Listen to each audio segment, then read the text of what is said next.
This is going to be an awesome podcast where we're going to talk about the long game. One of the things that recruiters, I think, and I have seen, are really missing out on. And I know we turn and burn is what many of us are trained on, but the success comes in playing the long game. And Brandon is an absolute specialist here to share that. But before we get started, first of all, the Recruiting Growth Summit, make sure to sign up in the show notes. It is free. We're gonna have some awesome guests, really just gonna help level you up. We have Brian Fink, Keely Flood, Madison Loomis, Scott Love, Will McGee, Diane Prince, Trisha Tamkin, Clark Wilcox, David Stephen Patterson, and Rich Rosen, helping share how you can make this year your best year yet. So it's gonna be phenomenal. You guys are gonna love it. But let's get started with this podcast. All right, enjoy. I am excited about this episode of the Elite Recruiter Podcast. And the reason why I'm excited about this is because most recruiters absolutely suck at this. But it is one of the keys to be a successful recruiter if you want to stay in this industry and if you want to have a successful career. And what it is, it's playing the long game. And I think one of the problems that we have a lot of recruiters is like we were trained to just go, go, go, go, go. So the transactions and the relationships that we had were very go, quick, and transactional.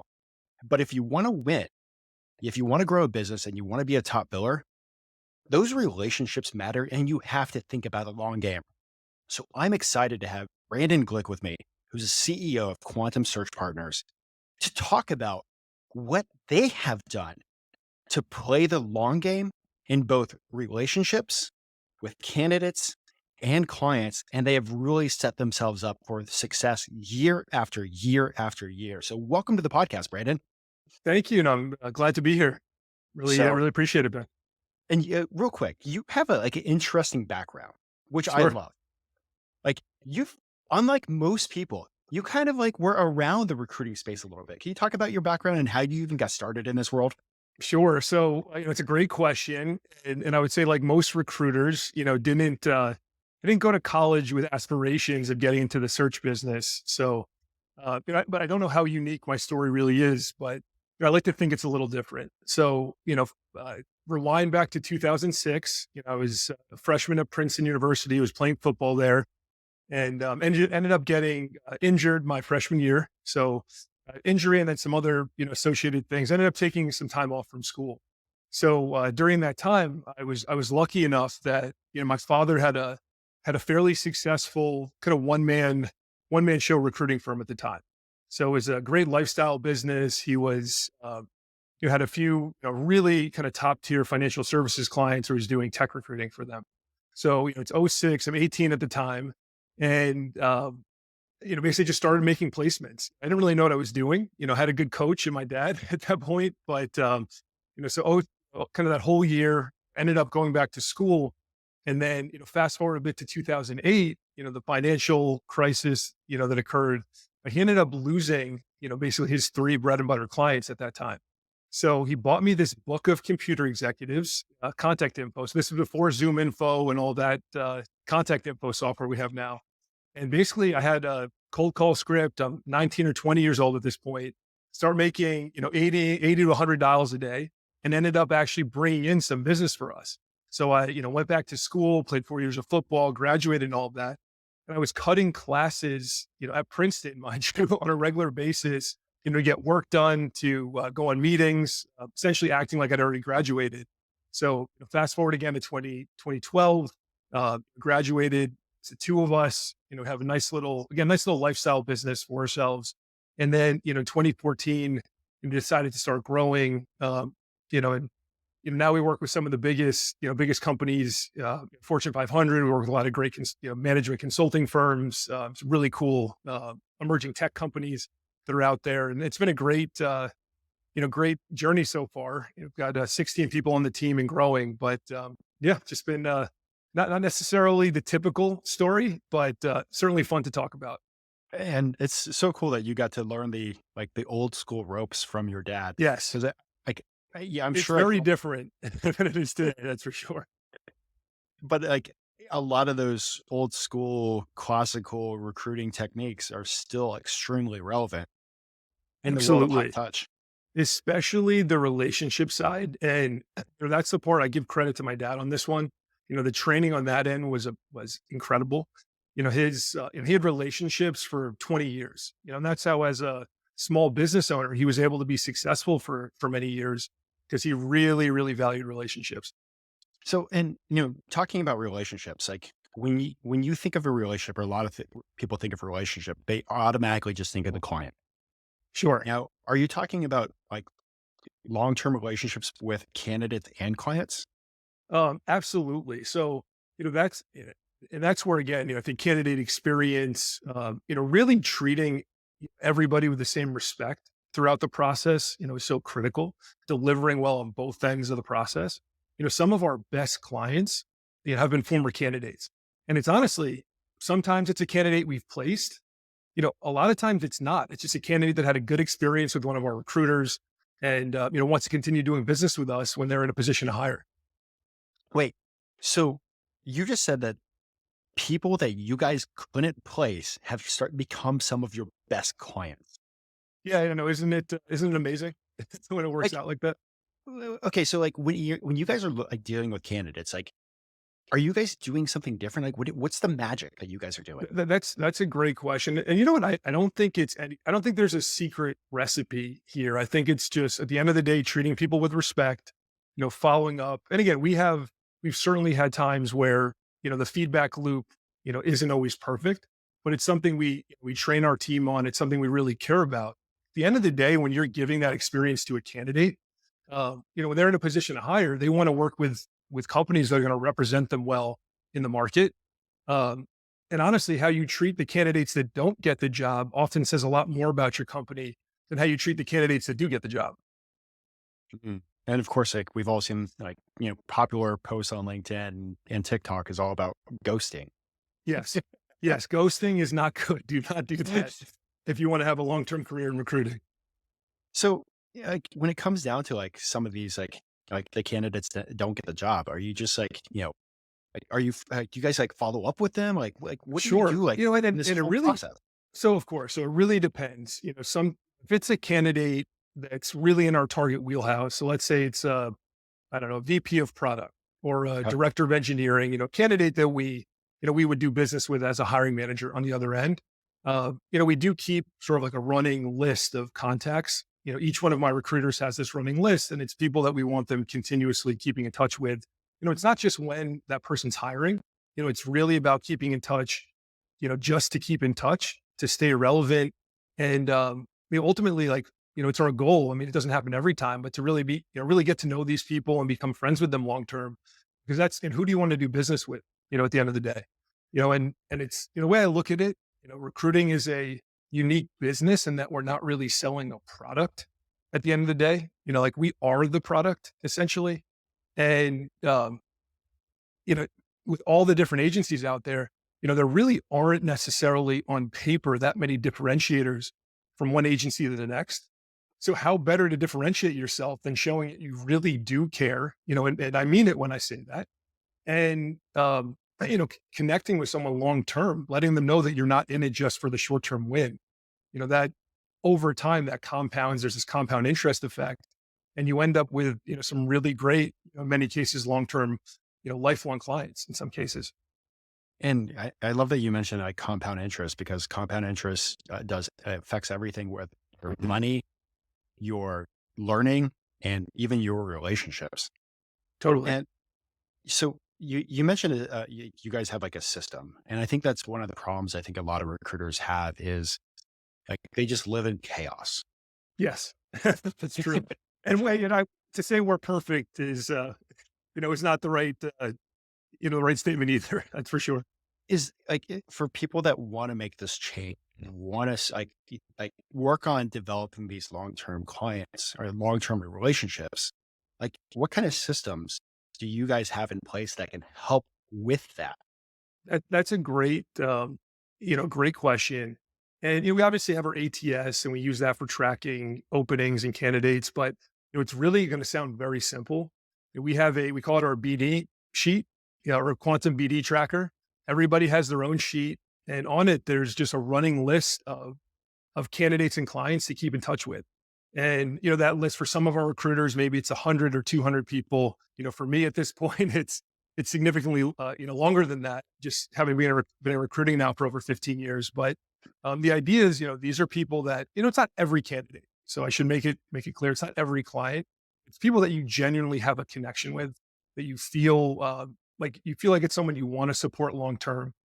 Keeping a list of those people and just making sure, a few times a year you're checking in, but Okay. it doesn't have to be overcomplicated. I feel like everyone's always trying to hack the system or make it overcomplicated. Like, we keep a running Excel sheet, that we keep in touch with people and make a note when we've contacted them. Okay. So Yep, so people don't like listening. You don't have to go buy an expensive system or the expensive toolkit to try to help this. It's really an Excel spreadsheet that's really helped you guys, at least on totally. the. I mean, you can. I'm sure there are ways to do it better, but I think, and especially on the business development side of recruiting, I feel like things often get overcomplicated. And at the end of the day, if you're a good person, you're putting out good content, you're genuine in your approach, and you really care, keep in touch with people effectively, the rest kind of happens naturally. That's awesome. So can you like maybe give an example of like how like I know you have many of these, but example Sure. of how like these long term relationships have really helped the business. Awesome. So this is actually one of my favorite examples. And, this person has actually become, a great friend of mine over time. So there was a VP of HR. I won't name his name just to avoid embarrassing him at all. But basically, I reached out to him as a kind of an outbound business development reach out years ago. I think it was back in 2017, 2018. Um, his company wasn't in a position to hire at that point, but fast forward about 6 months, and he was in a position to be looking. So I ended up, we don't really place VP of HR all that often, but I'm a big believer in the more good stuff you put out, the more comes back. So in those situations, what we'll try and do is make an intro. If we can, if it's a client of ours, we won't ask for a fee or anything. It's uh, more about just putting out, as much positive energy in the world as you can. So, long story short, met him for lunch. We ended up hitting it off. Like I said, he's become a great friend. And when he landed in his next position, which, fortunately we didn't help him find, um, but we were supportive of him through that whole process. He ended up bringing us in, and now I've done business with him in 3 companies that he's been at, and he's referred us to, I don't know, 6 or 7 other clients of ours over time. I've been able to speak on some panels because of his support. So it's one of those things. It's like just because there's not an immediate gratification doesn't mean that building these types of relationships isn't important. Oh wow, that's absolutely powerful. And it's one of those things that I've seen like people talk about on the BD side of the house is like, spending time and figuring out where a lot of your business has come from, Sure. and then like almost doubling down on those relationships because of stuff like these referrals and speaking on panels and these opportunities. And what, 3 companies? He's gone to 3 companies and you've placed people at all 3 of Yes. those Exactly. organizations. Exactly. And the good part is, when he's left, those companies still remain clients of ours. So it's been I mean, that's a unique situation. I mean, I will say that is one of the better examples for sure. But, there's been countless situations that are fairly similar to that, which is how we've grown our business over time. And I should mention, this isn't to discount outbound business development, at all. That is still an important part of growing your business over time. But I know a lot of your listeners are, more on the boutique side, or at least some of them are. If I'm building my name in recruiting, I'm starting off really honing on the relationship side. Once you get to a certain scale, obviously the outbound does become necessary, but it's a great way to really grow your business over time organically. For listeners, whatever, if you can narrow down like 3 main things that they can think about or do to really strengthen relationships, like what 3 things would you say that they should be doing? Totally. Well, I think number one is actually caring. So, when you're talking to people, it should not just be about instant gratification. How do I get to the close? That mindset won't really get you far in long-term relationship development. As I mentioned, a lot of our clients, it's not necessary. I know there's a few of the how to frame a few of the recruiter influencers that are out there that actually do talk about this quite a bit, and I think it's important. It's building business and recruiting is a long game. You need to understand that it's not always going to be an instant opening. So that's number one. I would say the second thing is do your best to add value outside of just placing candidates. So it might be, helping with some thought leadership. It might be, introducing a candidate where you don't get a fee in that moment. It might be, connecting a relationship or making an introduction that's helpful. Going out of your way to add value beyond just being a transactional recruiter. That's always a great method to develop relationships. And then, this is the most important piece is just keep in touch. You have a good conversation with someone. Don't let 2 years go by without touching base with them again. It makes you look transactional. At the end of the day, you should be keeping in touch with people, and not just because it's something good to do for business development, but because, you really care about the people that you're supporting at the end of the day. That is awesome. Definitely thank you for that advice. And, Sure. for the listeners, hit that 30-second back thing on the audio podcast and replay that. It's funny. So when it comes down to like how you guys have also like trained recruiters in this, like how do you guys actually you've hired, you have a great team, you guys have been growing, you guys are doing phenomenal. Like how do you train this in a new person? That's a great question. And, one of the things that we've found is, when we're hiring new recruiters, it's oftentimes easier to find the right person that doesn't have recruiting experience previously. Okay. Instead of us having to train out what we consider to be bad behaviors, it's at times easier to start with a fresh slate. At the end of the day, it's just about making sure that, as you're training a new recruiter, that, these ideas, like you're demonstrating it. You're not just talking about it, but that they can see with how you're interacting with your candidates, with your clients, with your business colleagues, even this podcast, for instance, what you're doing, you're essentially helping other recruiters get their name out there. But in effect, it's building your brand. It's making you, I'm assuming bringing you more business over time. That's another, it doesn't have to be one-sided. I would say, something like this, I would never, go into things expecting something in return. That's certainly a recipe for disaster, but it is kind of amazing. Like the more good you do for other people, the more good comes back. And I think with our team, it's just something it's a topic we're constantly talking about. And it's something that we make sure is, excuse me, is baked into our training process, from the first day someone steps in the door to work with us. Oh, that's phenomenal. And it's one of the things that I think a lot of people, when they're a leader, they don't think about is, in our heads, we have like, this is what we're going to do. Sure. But in reality, the team like is going to do what you focus on and talk about the most. Yes, correct. And what it is, I will say, like, there are some other search firms out there that I'm sure, maybe they can grow a little quicker if if they're just doing outbound, but those relationships and the end result for the recruiters on the team isn't going to be as good. Like the other part of it is it's much easier to deliver at the end of the day, provide a good service when you're getting access to hiring managers, when you're a trusted partner, when you're not expected to go up against 6 other firms for an opening.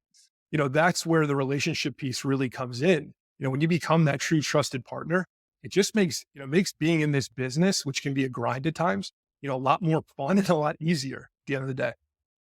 That is awesome. Yeah. So I love that you have it baked into your training. Is there any other things that you guys are doing that might just seem like out of the box? It might be normal to you guys, but it Yeah. might seem out of the box to other recruiters that is really helping you guys succeed. Good question. I mean, I don't really know that there's a secret recipe. I think it's consistency.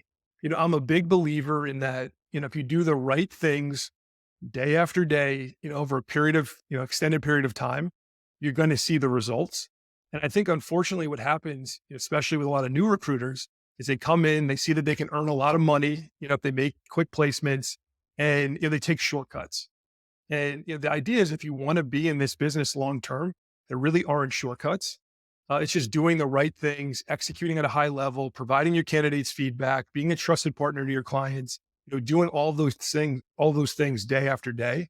That's what leads to long-term success. So there's no secret recipe other than, just be consistent about your process. And going back to your dad, kind of jumping to the very beginning of your story, Yeah, what was one of the best lessons outside of relationships that you learned from him that you're still using today? definitely. So, I mean, there's many, and my dad was, he was a great guy. He was, I think I've read every self-help book out there, because of his influence and all that. But one of the things that comes up with candidate management a lot, and I think this is where he was exceptional. Like I never met a better candidate, someone, candidate manager than him. And, it comes down to making sure that you're having consistent check-ins at every single check-in. You're, getting a sense of every variable. Like, why is this person looking? What other opportunities are they looking at? And then, why do they want to make a move to your specific client? Like really hitting on that at every conversation that you have. Um, your chances of having a successful outcome are much higher. You also become a trusted advisor to that candidate over time. And as we're talking about, it comes full circle. And those candidates, again, even when they're not the ones taking the job, they can become your best clients long term because they see that you really care at every step in the process. And I think that's what goes into like some of the struggles a lot. I've seen it with a lot of recruiters is they're so focused on the next thing Yes, that it's tough not it, to be. For I mean, sure. yeah, definitely in this space where, everything like numbers, placements, KPIs to be successful, but like, yeah, it's almost like you're talking about slowing down to Mhm. actually speed up. Yes, correct.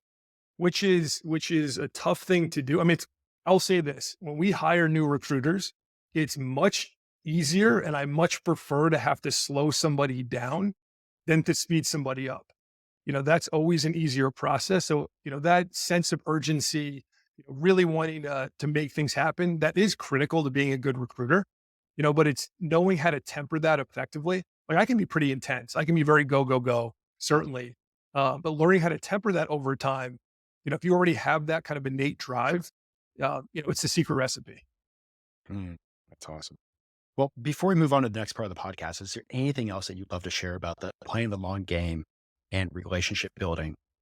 Yeah, I would just say, take it one day at a time, be consistent in your outreach, start track it. That is, and even though we just have this basic Excel sheet, make sure you're tracking it. And then when you're reaching out to people, be genuine. Make sure it's not just, you're not doing it just to land a new client. You're doing it because you care about these people. You're doing it because you want to see other people be successful. And like I said, I'm a big believer that, you know, the more success there is out there, the better it is for everybody. Absolutely. Across the board with that. Totally. Awesome. So now for the quick fire questions. And I love this one because you have been hiring people and you have been training Sure. people. So it's extremely relevant. But if a recruiter is actually just getting started in our wonderful world in 2024, what advice would you give them to be successful for their career? Definitely. So I have certainly have a few things to share on this one. And it's, certainly an extension of what we just talked about. So Hmm. the first thing, and this is really important because recruiting can be a grind, is do not expect overnight success. Occasionally it happens. Sometimes you get lucky. You get a good account when you first get started. You make a few placements, but at the end of the day, long-term success in recruiting takes many variables. It takes accountability. It takes proactivity, attention to detail, a consistent sense of urgency, and really, going above and beyond for your clients and your candidates, which is an important part to remember. For the long haul, essentially. The another thing would be just relationships really do matter. So as I mentioned, some of our longest standing clients, started out as candidates, and they're just people that we've stayed in touch with over several years. One thing I like to tell my team is closing a deal is great, but creating a career long partner and advocate is even better. So make sure we're looking long term. The last part, and this is again, no recruiter is going to be perfect at this, especially if you have a full plate, but it's important. Again, I'm the last one to say we're perfect, but it's something we really do care about. Always, always follow up, provide feedback. Um, and like we've been talking about, you never know when a candidate will turn into your next client, and more importantly, it's just the right thing to do. Mm. The nail on the head with the right thing to Mhm. do part. Well, same question. Like you have people on your team, you talk to a lot of other recruiters, Mhm. somebody that's been in the game 5, 10, 15, 20 years. Yes. What advice would you give them to be successful in our world?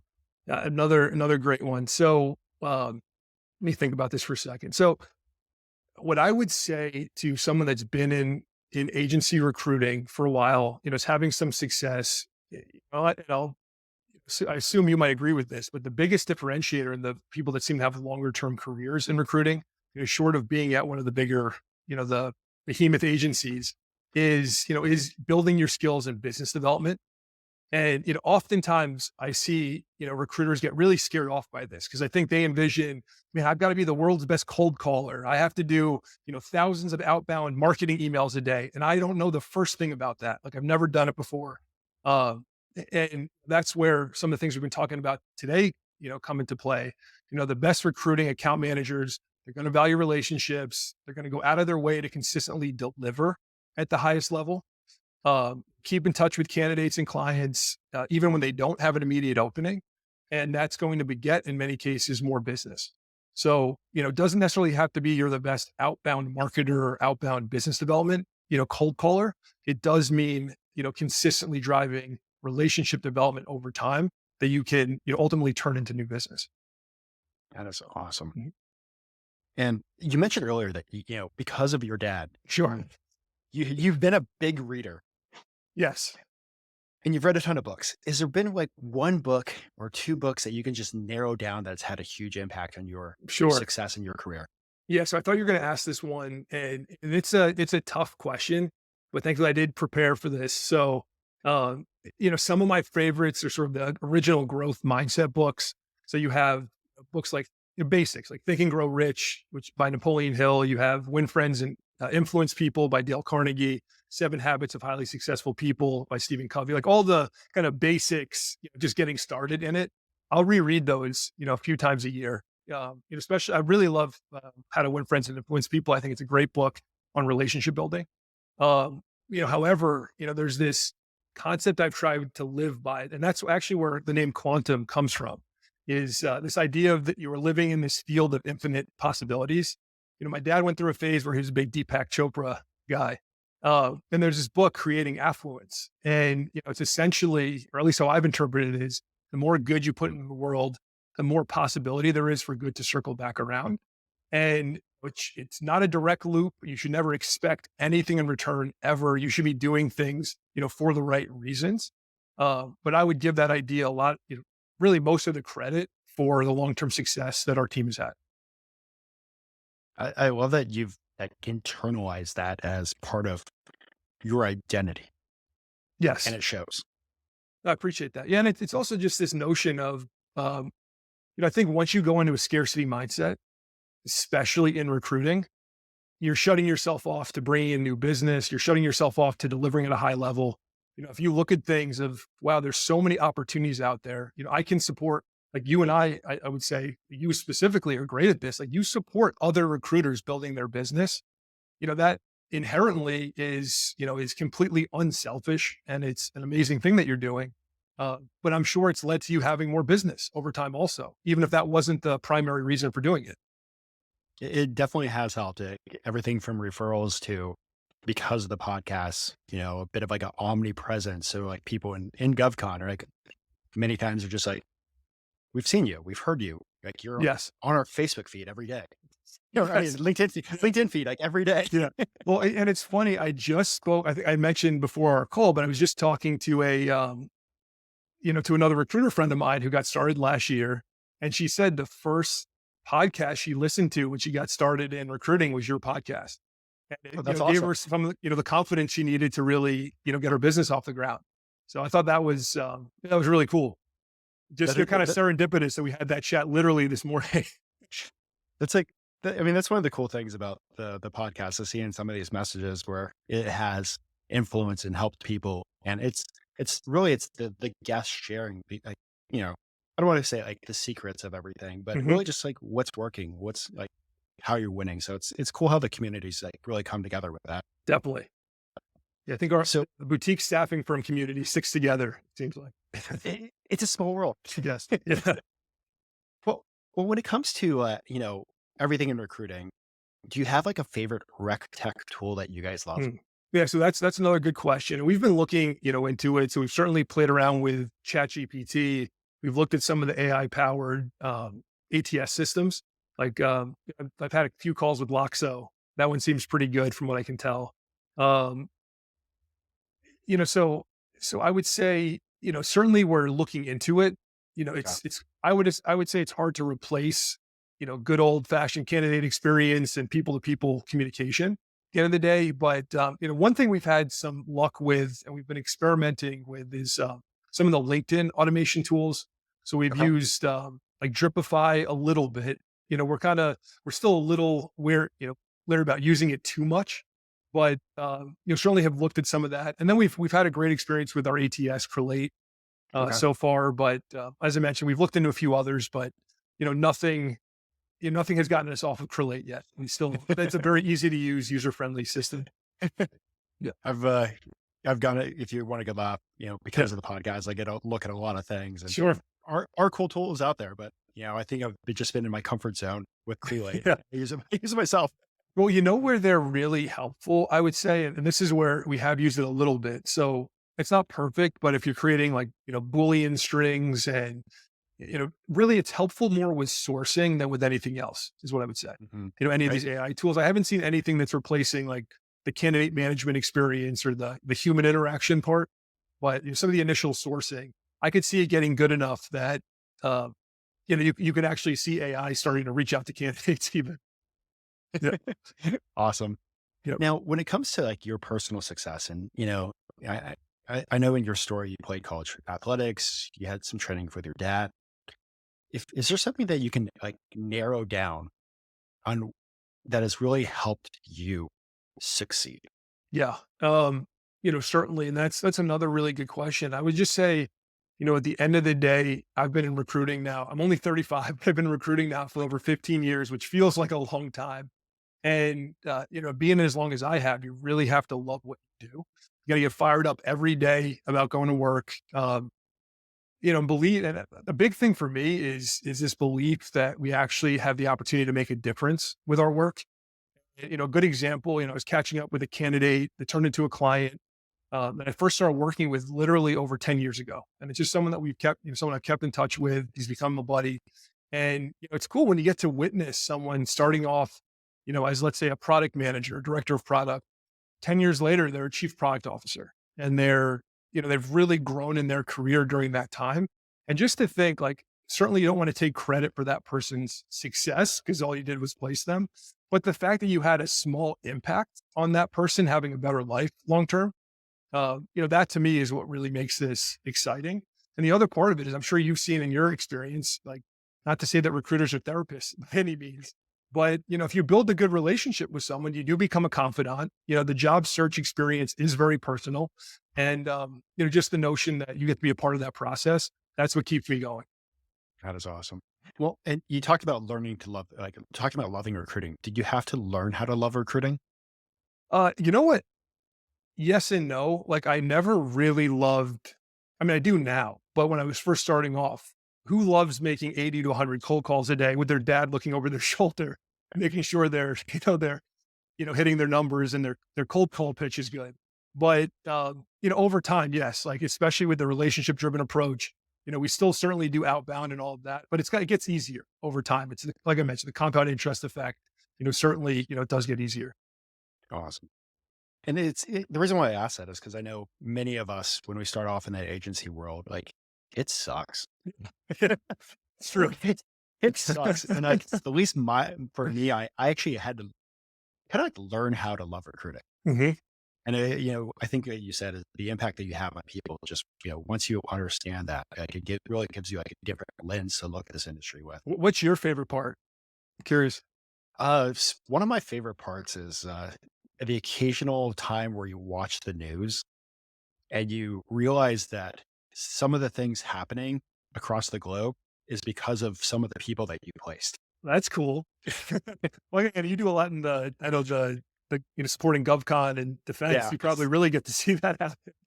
So those have been some of like the really coolest opportunities over the years. Wow. Like, oh, okay. Like, I hired this person that was part of that team that did Yeah. this, that did that. And then you like that happened. Yes. Exactly. But So then it's funny. just, it's, the messages that you get like from people over the years, like, hey, Mhm. thank you for that job. Sure. Thank you for that stuff. So, and that goes into like what we were talking about is like playing that long game for the Well, that's relationships. actually a really good point. And, one thing I forgot to mention. So there are a lot of out of work people right now. Great, at least in our end, we're tech recruiting primarily. Great engineers, great, talent people that we've worked with. Go out of your way to help those people if you can. Even if it's tagging in a post, even if making an introduction to one of your clients, without expecting a fee. Those are really nice things you can do. And ultimately, again, it, it's not always going to be the case, but you're building potentially lifelong relationships, by supporting these people. And it's just a great thing to do. Absolutely. Especially with the way the market's been over the last year. Yeah. It's tough out there for internal talent right now, for sure. Mhm. Well, Brandon, this is one of my favorite questions. Like everything that you know now, like everything you've learned, you've gone through Mhm. relationships, Sure. replacements. If you could go sit down and have a cup of coffee with yourself or a beer with yourself and your first week of actually recruiting, what would you sit down and tell yourself? That is another good one. And I'm not exactly the most patient person by nature. I'm, can be intense. I do expect, things, if I put my mind to something, I expect it to happen. That's just sort of, and with recruiting, it doesn't work like that. You have to be patient. Success in recruiting doesn't happen overnight. There are several skill areas that need to be developed. You don't just turn into an elite recruiter overnight. It really is something that is skills based. Um, and again, it's a compound interest effect that I keep talking about. If you focus on honing skills across, then I look at recruiting, I break it down into three areas, right? There's recruiting, sourcing, account management, and business development. If you're focusing on getting great at each one of those individual areas, that's how you become an elite recruiter. Uh, Frequently stepping outside your comfort zone. Like for me doing a podcast, this is my first podcast, so this has been great. Focus on development and just prioritize doing things right every single time. Success will follow. But then I would just, I would be screaming this at myself: be patient. Please be patient. Definitely, definitely great advice. And I'm really glad that you broke it down into like the three pillars Mhm. to be a successful and elite recruiter. So thank you for that. Of course. Well, Brandon, this has been awesome. Before I let you go, Sure. first of all, for people that want to follow you, what's the best way to follow you? Um, well, I'm not a big social media guy, but I would say, LinkedIn. Feel free to connect with me on LinkedIn, shoot me a note. Uh, yeah, that's pretty. It's pretty much the only social channel that I focus on work. Awesome. Yeah, And when it comes to, before I let you go, is there anything else that you would love to share with the listeners? totally. So, if you're willing to put in the time and effort without shortcuts, and I want to make that that's a pillar. Like there are no shortcuts in recruiting. Agency recruiting can be really fulfilling. It can be very lucrative, and it can be a long-term career path. It doesn't have to be, you graduate college, you go work at one of these, big staffing firms for a year or two, and then you move into something else. Like it truly can be a long-term, great, impactful career path. And it's like I tell my team, prioritize relationships, always be accountable, and success will follow. Awesome. Well, Brandon, like I said, I'm so excited that you came and shared. And for the listeners, the long game is something I have for years.